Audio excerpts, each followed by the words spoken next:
Ladies and gentlemen, welcome to Interlinked, the official Neo Tokyo podcast. Huge shout out to our sponsor, Playable Games. They are inspired by gamers and funded by their community. They have a epic game on the Epic Games Store, a third-person shooter called Nexus. Hop on in there and check that out. They're also currently selling nodes, so if you're interested, check that out at their website, playable.games. That is a 3 instead of a B on Playable. Now strap in for the rest of this episode of Interlinked. Side by side with me, as always, the greatest co-host of all time, the judo master himself, freshly back in the West, back-to-back champions of life. That didn't make sense, but the rest of the things are awesome. And he's so cool that he's a back-to-back champion of life, even though he's only lived one so far, Mr. Cryptoetheus. Thank you, Ben. Outside of my mother, you give the most humbling intros. And to set the record straight, I am a beginner at judo at best. So setting that straight so I don't get beat up by any of my fellow members of any of these gyms thinking I'm hot shit. But I get you in trouble every time, dude, because you're like, whoa, whoa, whoa, dude, I'm not there yet. And I'm like, yes, he is. You're gonna get me killed, DBZ. We're having the DBZ World Championship, and I nominate my greatest co-host of all time to fight on behalf of planet Earth. Some judoku is gonna put me through the cement hearing these cocky intros. And of course, we are visited by the greatest guest of the week, possibly of all time. We don't know yet, Mr. Zach. What's up, my dude? Yeah, good to be here. Sort of fun kicking it off with the judo master, and a double master at life is quite an interesting one. Yeah, good to be here. Keen to get into it.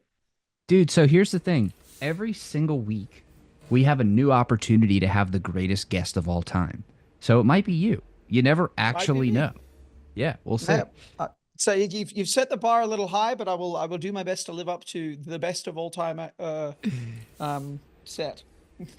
Rock and roll. Now, I want to inquire as to your form with a slingshot. Do you make your own slingshot? Are you purchasing a previously manufactured sticks and string sort of thing, or what? What are we talking here? This is a great question. I think I've shot a slingshot literally once in my life when I was living in the state, when I was growing up in the States. And I remember pretty sure I remember my form being horrible. So that's all I can say about that. Yeah, other than dealing with the virtual slingshot and the sling token, there's not much slingshot action happening IRL, sadly. I got to get amongst it. I don't know how well it'll go over here in Southeast Asia. I might get locked up quite quick shooting slingshots at people, regardless of what materials they're made of. But yeah. So you're saying it's not a slingshot to earn situation here? That's that's the alpha of alpha. Might be the greatest business idea of all time while we're on the topic of all times. Yeah, no slingshot to earn here. Just the gaming component. All right. Well, I've caused enough chaos in the beginning of this pod, so maybe give us a little bit of a foundation of what the project actually does. Let's get to it. Yeah, of course. Yeah, so Slingshot, it's quite funny when I give the pitch for what it is, because Slingshot is gaming, but it's gaming and it is Web3. It's taking the best parts of Web3, which is the distribution of ownership. The fundraising component is obviously huge in Web3 with tokenization and 24/7 markets. And community, right? So I think, and I'm speaking on behalf of the core contributors. I am as well, but I haven't been alongside since the inception of Slingshot. I think we were sick of seeing Web3 games sort of come and go and millions of dollars going in the wrong places. So I think the ethos of Sling was let's take the best of Web3, but target a market that exists to have the most success. So what Sling is, getting to that point, Slingshot DAO is an incubator for community ideas and on games, but they're built through sort of us and published through us being the DAO It's all governed obviously by the people within Roblox. So all of the games that are made currently are within Roblox. And the reason for that, Roblox has got like 70 million daily active users. So as opposed to building a Web3 game, and I think it's goes without saying that Web3 gaming is inevitable, and I want to see it succeed. We all love Web3. We all love crypto. We love NFTs. We want to see everything thrive within this ecosystem. But the best place to find success is to take the best pieces of Web3 that I touched on and then targeting a Web2 audience. And the beauty of what Sling is doing, again, incubating community ideated ideas and sort of championing those ideas, funding the people who bring those ideas forth, and then publishing them using sort of the tools that the DAO has. We can just find the best success. So Slingshot's currently got 11 games live, all within Roblox. I think we've got 3 million monthly active users playing our games, and brought in a good chunk of revenue from that, all of which is going straight back into growing Sling and the Slingshot brand. Yeah, in a nutshell, it is an incubator, is a community-owned incubator for games. Distributed ownership of that happens in Web3 through holding the Sling token. So if you hold the Sling token, you own the Slingshot DAO portfolio of games, and thus you'll see the benefits of owning that, and that comes in the form of revenue. Right now, the DAO's hyper focused on growth. This is all of these economic parameters are subject to a vote. So the plan is build a portfolio. I think we want to launch 30 games, 25 more games this year.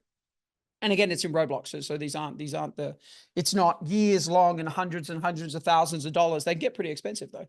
But if you own the Sling token, you own a percentage of these sort of titles. So years down the track, when the Slingshot portfolio is massive and we branched into different games and even IP at large, I think we all probably know the benefit of IP on chain, as is evident by like story blockchain doing really well, and a lot of these other IP protocols.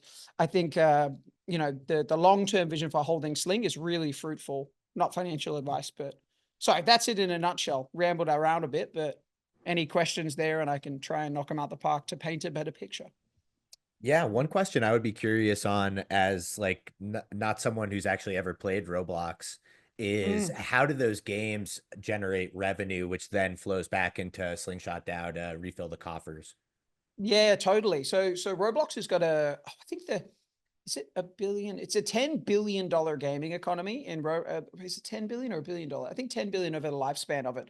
So, with those 70 million daily active users, you can purchase in-game, like a lot of these games have their own economies within them. So you can purchase boosts within games or assets and skins and whatever it may be, as well as purchasing the games in some cases. So Roblox has got their own monetization system built within it that we sort of couple with. It's not directly going back to us. So everything sort of runs through their ecosystem. So once an idea is put forth, and the way that the ideation process works, monthly, there's a vote that happens.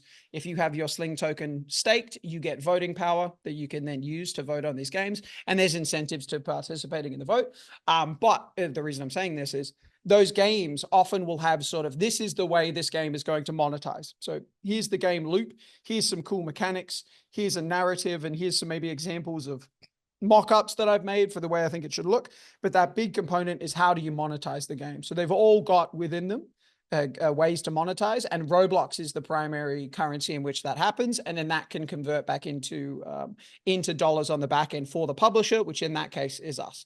And then as well, it's worth noting, like again, I wasn't a contributor for the DAO when this all was happening, but I know a big part of the Slingshot journey has been building out the framework to have that on and off ramp, and sort of because it goes through Roblox and then back into your traditional banking, and then back on chain to distribute in whatever way to Sling holders. That element was a very, very long process for the team. So to go back to the question, all of that, the economy of that happens within Roblox and then goes back to the publisher. And then in this case is all put back into growing the brand for the time being. That's the phase in which the community wants the product to be in. Does that make sense? No, that makes good sense. Growth stage. So If you could maybe use an example of like one of the games that's been built on Roblox outside or from Slingshot DAO, and then use that as sort of a way to drive home to the audience, like how that revenue Sure. system works, how it monetizes and such. Yeah, totally. So, what's one of the ones we got? This game, Gods of Olympus, I believe. And I don't play the games day in day out, so I'm using the one that's freshest to mind. So inside of that, the way that game loop works is you're fighting progressively more difficult areas in which there's bosses and stuff, and then within that you sort of accumulate assets inside of the game to what's the word I'm looking for? Like in the RPG component of all of these sort of games, right? Like you got to purchase, and there's a, this is sort of the nature of, we see this a lot in Web3 gaming. You got to purchase this stuff to then get better and go to the end of the game loop. So they're playing this game, they're progressing through the levels, and then to unlock the next level or to beat the next level more efficiently, they're going to purchase these things with Robux. I'm sorry, I always get those two. Roblox and Robux are too similar. So they're purchasing these items inside of the game with Robux. Roblox gets a cut of that, and then the publisher, which is in this case Slingshot, gets a cut of that. What is that split?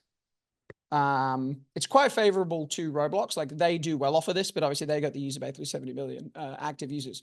And then all of that money currently is going back to Sling, and then we're investing it back into sort of the growth and building more games and getting more developers on board.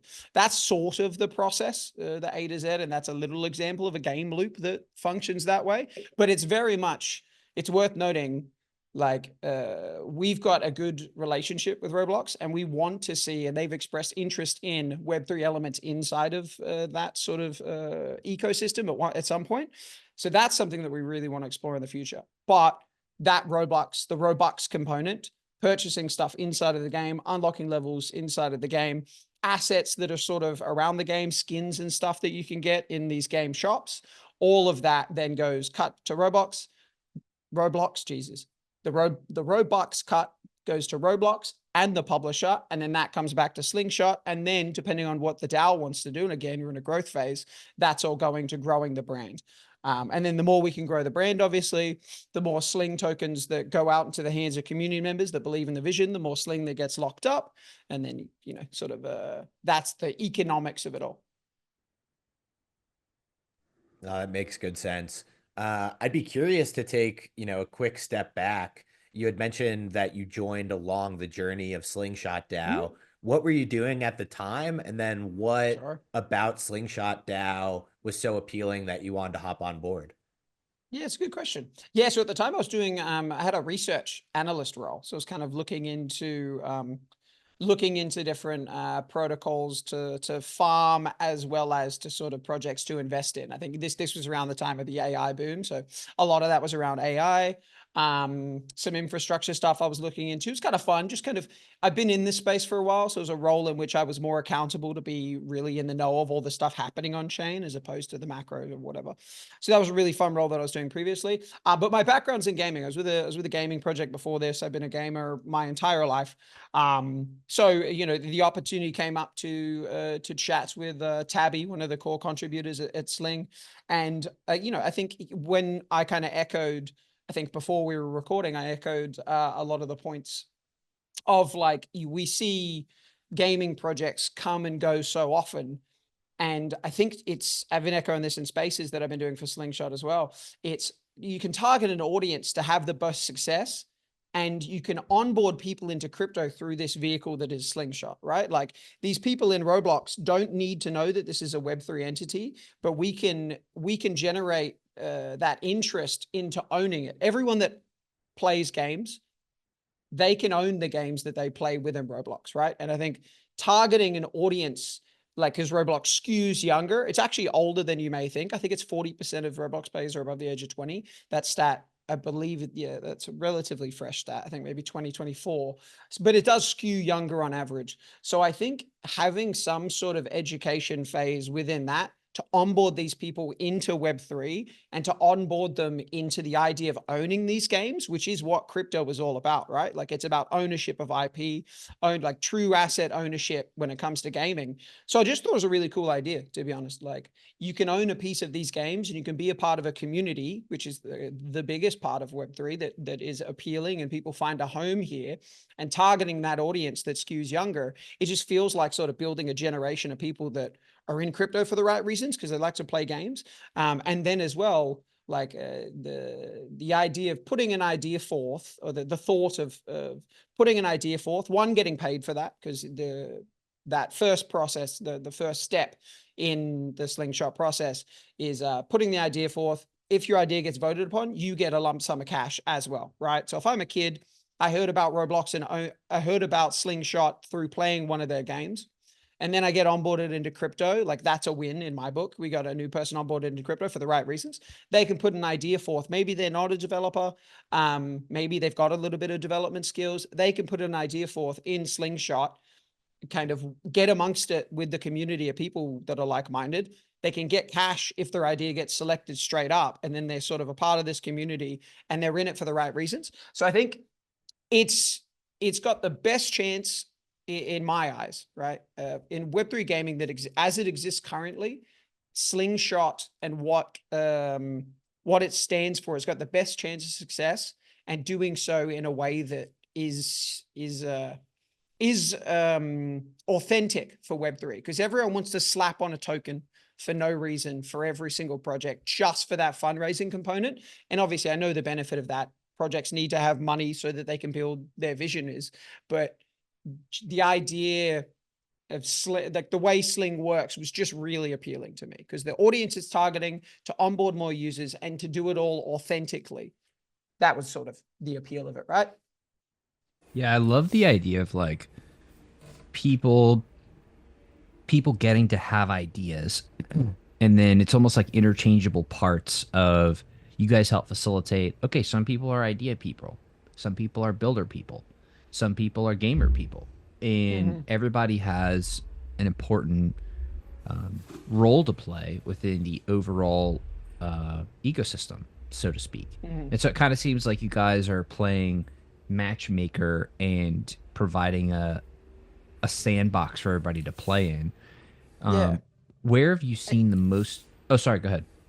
No, I just wanted to tag onto that as well, right? Because, the gamers of that, if you're developing games or you're a creative and you just like to build games, like you enjoy playing them. And I think sort of the exponential growth that can happen within Slingshot becomes the distribution, right? Because if you're a part of the ecosystem, you're going to want to play all of these games as well. And word of mouth is huge. So if a game gets enough traction and, Slingshot's got a network within the Web2 scenes, like specifically within Roblox, to sort of exponentially see these games grow, but like it's boots on the ground for testing and building games that have an actual impact in gaming in general. Like you can have feedback from a community for a Web3 game, but you're still just dealing with like a niche audience in Web3 gaming, which again, Web3 gaming is inevitable. But I think that feedback loop that comes from people that are not only ideating or putting forth and being creative with these ideas, not only developing these ideas, but are playing these ideas, and they own part of this idea, or it's co-ownership of all of these titles. Like it just, the exponential growth that can happen from everyone being an owner, everyone caring about the success of these games, and that distribution that comes with that, I think really just means it can spread like wildfire. So, and it's just a passionate community of people, and it's been really fun to be a part of the process. Yeah, I'd be interested to know like how the demographics break down as far as, gamers versus builders versus idea generators, investors, marketers. What's the like landscape look like at Slingshot DAO? That is a very good question. One that I don't have the analytics to back up. We've got two legs to it as well. So there's the Slingshot Gaming Discord and stuff. We got the Slingshot Gaming Discord and then the Slingshot Discord, and they're obviously incestual. I don't know if that's the right word to use. But a lot of the people within the Slingshot Gaming Discord, they don't necessarily know too much about crypto. They jump into our spaces sometimes and they learn about this Web3 component, which is that's the part that I really enjoy. But I would say on average skews younger for sure. I'd say but below 20, a lot of these people that are sort of in the ecosystem. But then there's a lot of these outliers. Like we've brought people onto the team in a bigger role. We did this was a really big moment for me to sort of see everything in action, outside of just the voting that happens monthly. And again, since the token just launched, we were doing sort of this stuff prior, but now it's happening in a more official capacity on the live, on the live DApp, as opposed to like within Discord, the governance stuff was happening. But it was really cool what we did in December, I think it was. We did a game jam. So we did this with the Roblox developers community specifically. And it was amazing to see the interest there and the people that came from that. I think now we have some people on board with Slingshot in a larger way as contributors. And you know, the demo with them, I think one of the guys, like, I think he's 40 something, and he got into Roblox to like play alongside of his kids. Lovely guy named Hawk. I believe he got into it initially to play alongside his kids. He has a development background, and then like just started making some games in with his kids, saw this thing through the Roblox developers community. And now he's a part of the Slingshot, you know, core contributors. And this is his main role. So like it skews younger without a doubt, and mainly gamers, I would say. But that developers and people like Hawk, who, you know, are recently more onboarded, that sort of stuff is so cool to see, right? Because now he's in an ecosystem of people that are making cool stuff within a games that can actually have, within an ecosystem, building games that can have a big impact. Yeah, so I'd say that. So demographics skews younger for sure.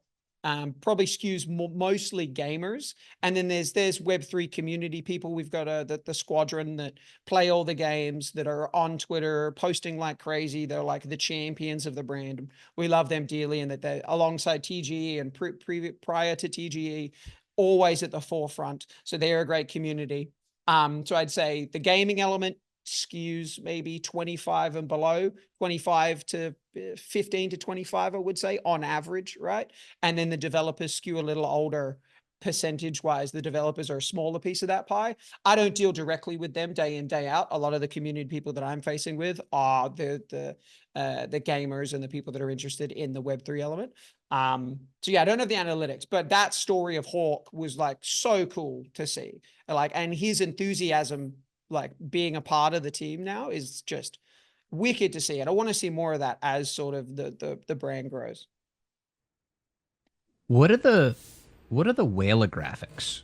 Like, what are the give us a deep dive there, because typically, and this is my rudimentary understanding of what's going on internally, but typically what happens is you have maybe 4% of your player base that is fueling the economics for all of the rest of the people. And that's the 80-20 of the 80-20, the Pareto of the Pareto, right? I think it's like, I don't know if stratify is the right word, but it's like hyper Paretofied, you know, Pareto principified.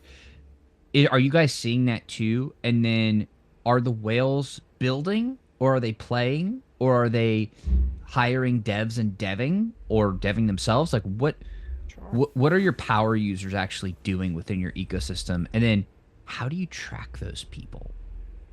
Wow.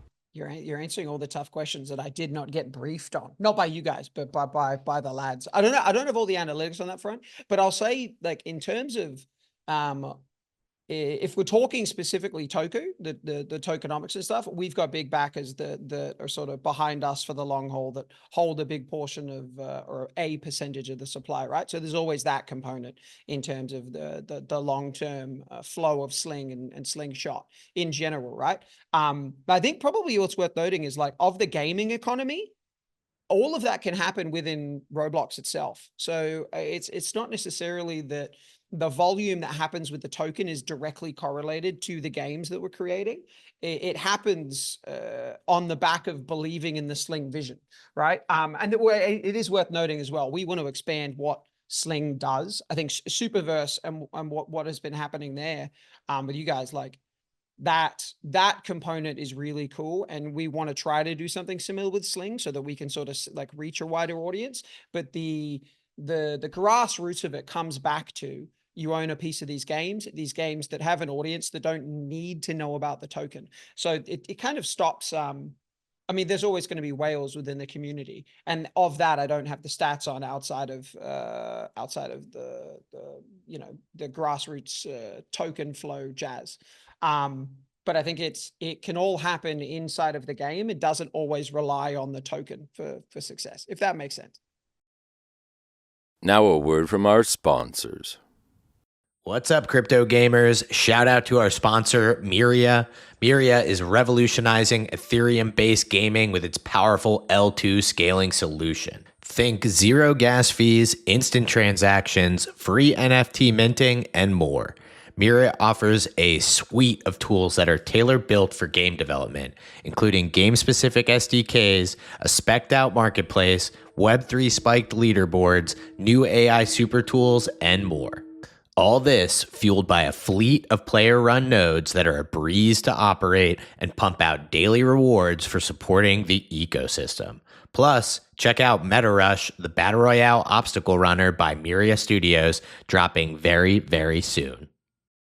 Now back to your regularly scheduled program. Yeah, I'm just always surprised and impressed of how whales are able to use technology so well as they're swimming around out there eating krill.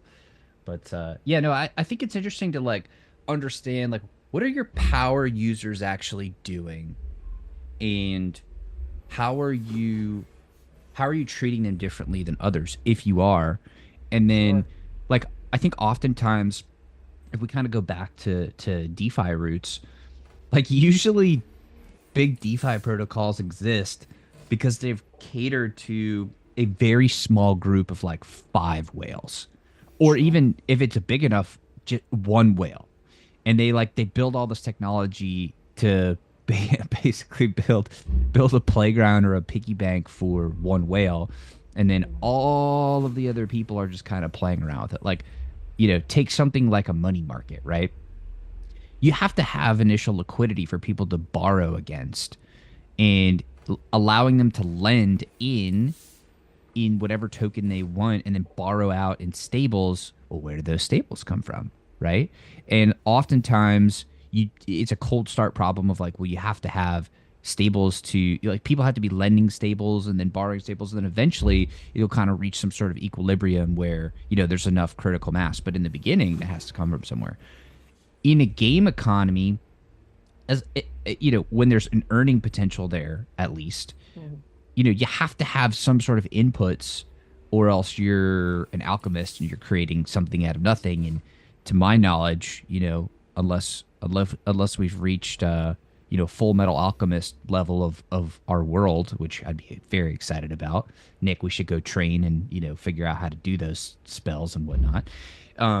You know, that doesn't really exist. So yeah, I would just be curious to kind of get your thought on, like, you know, as you're in the community, as you're talking to people, as you're like interacting with these folks, like what do they like? I mean, obviously they realize they're whales. Like, are you treating them differently? How are they thinking about it? You know, what's the sentiment from them? How, you know, maybe just linger on all the things I just kind of randomly throw at you there. Yeah, sure. Yeah, yeah, it's a lot to cover. I think in terms of like what are the power users doing, and I can't speak directly on whales. I think of whales strictly as the fiscal component of that and how much money these people have. And I don't necessarily know, like, from the people that we deal with in the community, we deal with passionate people that want to see the brand grow, you know, largely in the nature of it being a DAO. And I think that growth component is where everything is at currently, right? So the success of Sling and the revenue that comes in is all just going back into the growth of it. So the participation and where people are putting it forth is like aiding in that vision. So, you know, if that's voting and being active in the community, that's putting your hand up to help develop.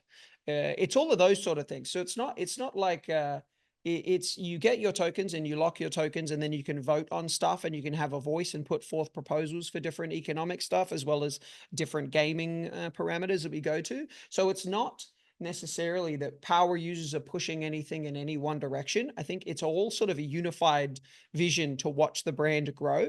as that happens and you know, the token price goes up, you know, I think what we'll find is a lot of these people now that don't seem to be whales in the traditional sense, like they're not pulling the strings, I think they'll very much be the whales in the future. And all they've done along the way is champion the brand and believe in the vision of it, right? I think we're quite, you know, the DAO, you know, we are fortunate enough to have good backers and have the funding there that we can exist and watch the brand grow, and not watch the brand grow and build the brand over time, that we don't need to stress too much about what's happening with the token or what's happening with anything. As long as the community's happy, we're building good games, and those people that are championing the brand, as long as they're happy, then we're happy. If we have a whale that's unhappy with how things are going, just in the traditional sense, and then they dump a lot of sling, like it, you know, does that affect our treasury? Of course it does. But we've got the funding there, and we're in this for the long term,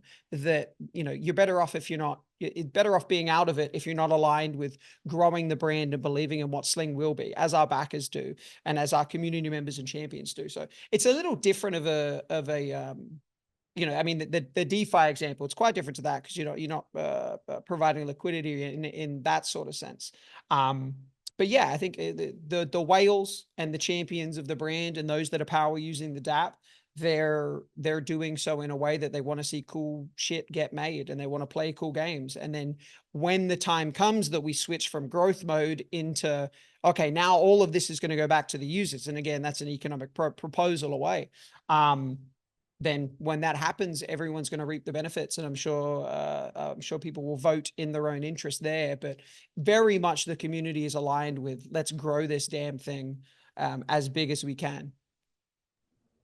Yeah, and shifting to like making cool shit, I'd be curious to hear like where's the big need that sort of stands in the way of actually making that cool shit. So for Neo Tokyo, for example, where we do a fair amount of incubating ourselves, like the short thing is devs. There's never enough devs for the amount of like good ideas that there are out there. Sure. Is that a similar dynamic at Slingshot, or where's the friction point where if you could spin up a bunch of, you know, really high talented people, where would they have the greatest effect?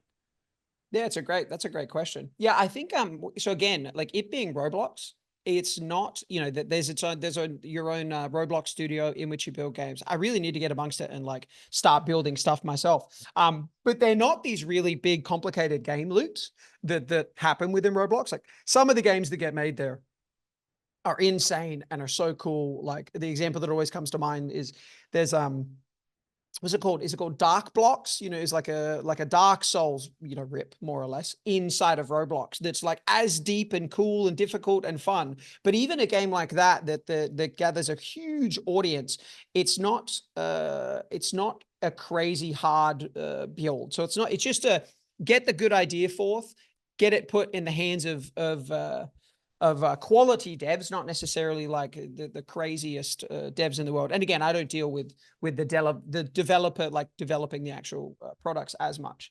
But yeah, I don't necessarily know that the development side is where we're lacking. I just say even the ideation side, like how many, I think there was like 40 something games put forth last month alone, and then a handful of those were voted upon.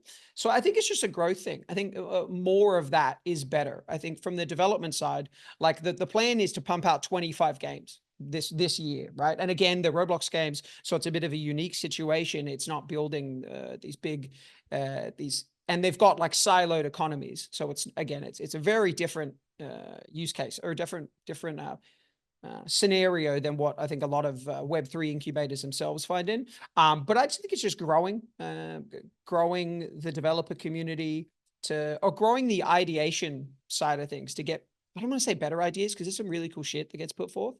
Yeah, I don't know. It's kind of a hard one to answer, because not the development side, it's not the ideation side. I think it's just time, to be honest. Like I think what Slingshot is going to do, you know, not financial advice. It's just a time thing, because the audience exists. We just need to see good games get built and put forth. And again, we've already got 3 million monthly active users, right? So we're doing things correctly.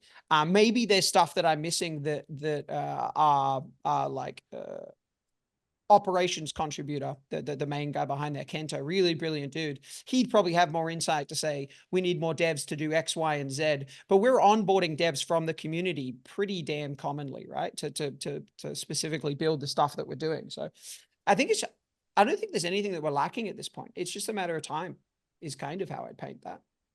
Yeah, and to piggyback off those ideas, so if the barriers to entry are relatively low because Roblox has such like a good kit in order to enable their community to make games, what are the big differentiators between the games that you guys have had success with versus the ones that ended up being like flops? Good question. Yeah, I think it's sort of and this was something that came again from that. I'll reference it a lot because again, this was the most hands-on I had with the development side of things, like actual boots on the ground, looking at all of the game ideas and all that jazz. Was the game jam stuff.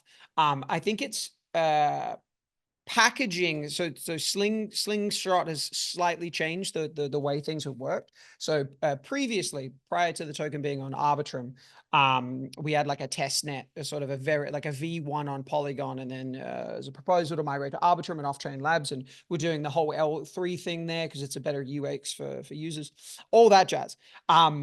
But the formula or the format for game ideation was different back then than it is now. So now, instead of one game winning every month, there's multiple games that'll win and then go on to that next step and start to be produced. I think that's a really big thing because now, as opposed to us having our eggs in the basket of one game, hoping that this game succeeds, there can be multiple games that win monthly, and they get distributed rewards in different ways, meaning that the primary one gets a lump sum of cash and gets fully produced. These other games win, but we might take bits and pieces from the person who put that idea forth and then put them inside of these bigger games, right? So it's a little more of a blend of stuff, finding the best pieces, as opposed to what it was previously when it was, okay, this is the game, this is what it's going to be, A to Z. We can iterate upon it as it goes. Now it's, okay, this is the winner. This is a really good idea, but there's some really cool stuff here. And we want to reward these users and we want to put their games together in one way or another. And that was highlighted when we did that game jam that I mentioned, because we had a bunch of categories in which people would win, I think. And one of the games that we're now creating didn't win like the big prize of this game jam, but they had a very, very cool mechanic, which I think we're building an entire game around now called it's called Slapshot. I think it's Slapshot. I always get the name up, similar to that Roblox and Robux crap. It's like Sling Slap or something. But the whole mechanic of that is it was a cool game that wasn't super thought out, so it wouldn't win the monthly vote that we were doing previously, but it was a wicked idea that now is going to be a full-fledged game that we're working with the person who put that idea forth. It's going to be a Slingshot property, so everyone's going to own it, but fine-tuning on that. So I think to answer the question, what separates the games we did previously, it was binary. This is the game. This got voted upon. Now it's that, but also here's some really cool mechanics from previous winners that maybe didn't make it through to full production, but they're a winner and we're going to reward them and build out from that. So I think what separates the good games from the bad games, the community votes upon the idea that makes the most sense. And now it's fine tuning those ideas with the community picking from different parts of those games, right? So I think that's the way we're going to have more success going forward, but it's been working regardless. But yeah, there's that. So it's just cool, unique mechanics that I've noticed anyways, that now we can get on this new formula we have for selection of winners. And shifting gears a bit to like a topic that's been sort of front of mind, at least on X and sort of all over the world, is vibe coding and sort of like AI assisted coding for video games. Has that started to permeate y'all's thinking? Is that starting to come up at all? Or I don't even know what the barriers to entry potentially would be in working with a Roblox ecosystem, if there are barriers there. Yeah. So there already is AI framework within Roblox. So we've got a partnership with, I've got them here now, so I didn't remember their names because I knew AI was going to come up. I think a big thing that's going to change gaming isn't just the tools that come out with vibe coding and creating cool stuff. I think it's the branching AI companions you can have. And I say branching because, you know, the traditional loop of a NPC is sort of about branching dialogue or whatever this is. And now in the future, the dialogue and the interaction you have is dynamic, from having these AI frameworks within games and sort of embedded in NPCs and the ecosystem. That's the thing that I think is going to have the most success. That's already in Roblox in some other forms, right? Like you can YouTube AI agents within Roblox, and they're sort of this more dynamic, interactive experience. So there's that. And we partnered with, so we get Ready Gamer and Sovereign, which are like Virtual's sub protocols. And that's going to help us build cool stuff inside of the games. So there's that element. And then I think, just to touch on sort of AI tooling and stuff, I think it only streamlines all of this process, right? Like if volume was the issue, I think AI completely eradicates that, because as opposed to needing a team of bloody 10 people, you need of 2 people and 1 guy who can prompt AI to do the jobs of all the other. And that's sort of bittersweet, right? Because there's efficiency that comes from that, and there's a longer burn for companies that comes with that, because now they can spend longer building their cool stuff because they don't need to, they're not burning through caches quick. So I think in general, I think AI really changes that, and it optimizes and makes things wildly more efficient. But then, so that's good for gamers. But what's cooler for someone that loves to play games is inside of the games, the experience becomes way more dynamic, way more interactive and engaging. So, you know, that second component is very much going to be within Slingshot with those partners that I mentioned and virtuals.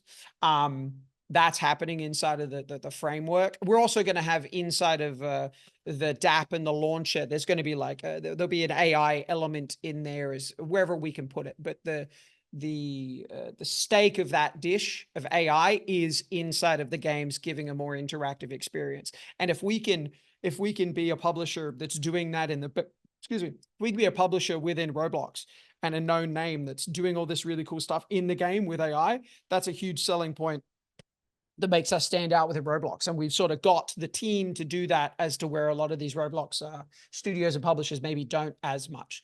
So yeah, I think that's the part that I'm excited about. But I think overall, I mean, yeah, you've got to be on board with it if you're developing in any way, because you know, vibe coding, I guess there's pros and cons to that, right?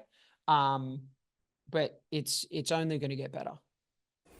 So I think we're kind of at this place in the entirety of the crypto gaming market where we have an incredible cohort of games coming to market at this point in time. And I mean, personally, I'm supremely pumped and excited to see how it works, or you know, how they do, you know, when they come to market. Which ones do you think, or which types of games, or what genre do you think is going to be the one to bring crypto gaming to the masses? Like, is it going to be the MMORPG? Is it going to be an FPS? Is it going to be like, etc.? And then maybe use that time to linger on like the earning mechanisms within the game, if there are any. What do you think the dominant format is going to be to break through, based on everything you're seeing? Oh, if I had the answers to that, I would have built it myself.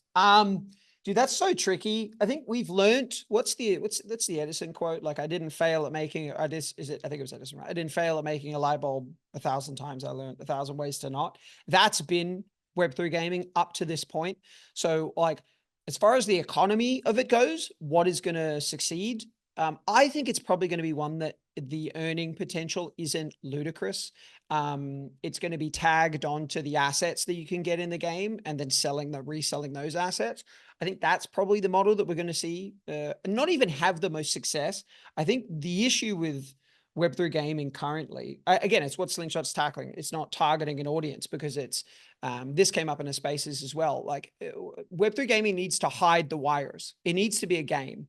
It can't, the NFTs, the token economy cannot be the selling point, because the general population despises crypto and they think it's all a scam. So if the main selling point of your game is the economy or the assets or the wires, I think you're sort of destined to fail. In my eyes, at least until that one breaks through and changes the sentiment towards crypto in gaming, then it's sort of the floodgates are open. I think we could see a lot of things success, because you're you're testing in it with a larger audience. This is when you see these things really succeed or fail, right? And Axe is a big example of that. So I think in terms of what economy, what ecosystem, what model is going to work, I have no clue. I would lean towards something that's just asset based. So, you know, in my head, that would be some sort of MMO in which you farm resources, but you have to put in the hard yards to do so, and then you can sell them just like you would in real life. So maybe like a Wilder World could be an example of a game, because I know that they're doing everything's going to be tokenized, right? So I mean, balancing that is just going to be absolute hell. So maybe they're one that will have success. I think the one that's most likely to have success now, off the grid, despite all of the crap going around with guns and their token. And I actually don't know the role that token specifically plays within the ecosystem, but they've had the best success of putting a game forth that is a crypto game, but people like playing. So I kind of lean towards them. But I haven't been super clued into the drama. I know that token wise, Binance changed some things last minute and everybody hates them now for it. I mean, as I would if I had invested in a project in a studio 5 years ago, and then I was told at the last minute the tokenomics were all fudged and I could get a refund, I'd be quite upset. But yeah, what's going to succeed economy wise, model wise, wires forward wise, I'm not sure. What genre is going to succeed? Probably because they're the most popular shooters, I think, a battle royale type of game. I like MMOs. MMOs is my cup of tea. I got massively addicted to World of Warcraft. And that feels like a model that should work well. So I'd love to see an MMO succeed. But the issue with that is MMOs take 10, 15 years to make a decent one. So it probably won't be that. But yeah, I think off the grid sort of still my pick, despite all the token FUD to have the best chance of success. But ultimately, the games need to hide the wires and the game needs to come first, which is obvious. But everyone needs to have the money, have the float to build this sort of game and this grand vision. So they throw a token out there that doesn't really make sense within the ecosystem, and then they fail. So it's really tricky. Yeah, I tend to agree. Gunzilla and Off the Grid definitely hit like a metric I haven't had any game hit since the 2021 run, which was the number of my non-crypto friends playing it.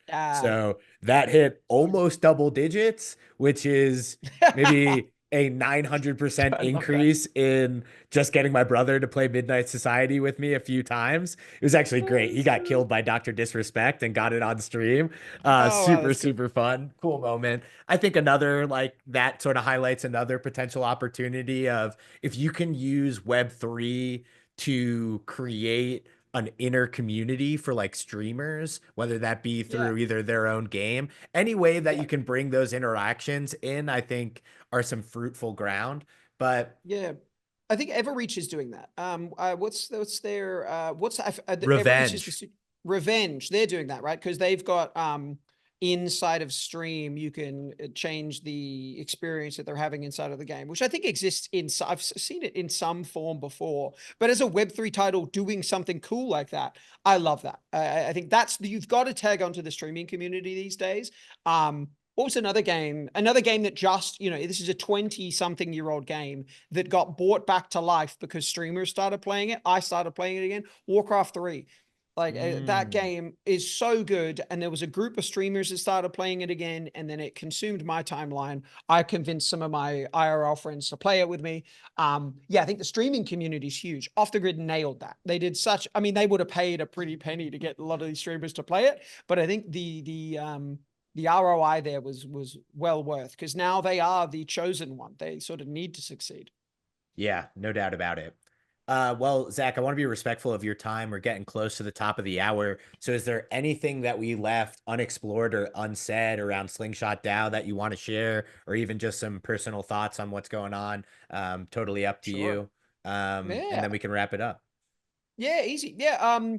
I just did a Cointelegraph interview. So I think that's one of the most recent posts on the Slingshot X. So you can go check that out.